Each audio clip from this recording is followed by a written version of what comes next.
what you're asking of me is, how do I live a life of meaning? How do I live a life of purpose? How do I live a life that feels like it is the best expression of me?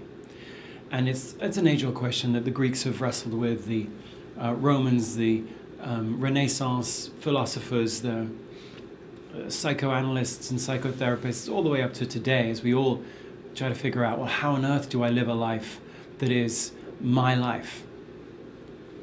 And when you sit around and you really look at what that entails, what you're looking at is the interaction between two quite different things. One is, how do I live a life that I love?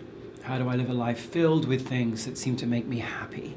How do I live a life that fills me up rather than burns me up, that lifts me up rather than drags me down? So there's almost a selfish component to, oh my gosh, I want to live a life that is right for me, that is warm and loving of me. And then almost on the other side of it, you've got, how do I live a life of contribution? How do I make a difference? So when you ask people what a life of meaning and purpose is, they talk about leaving the world a better place or making other people happy.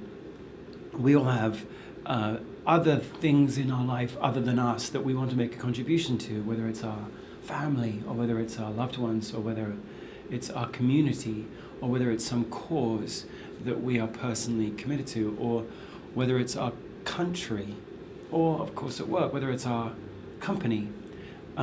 So you've got these two interrelated parts of your life. You want to satisfy and fulfill yourself, and that you also want to make a contribution to others.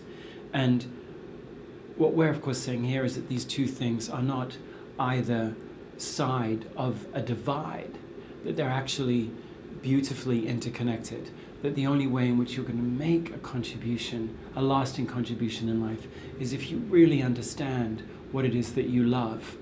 And the other way around as well. You never will really live a life that you love unless you truly understand how to make a contribution to others. That in a sense, these are an infinite loop that connect to one another.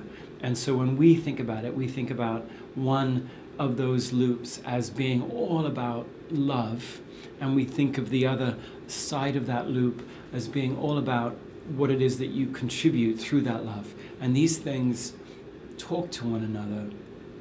They fuel one another.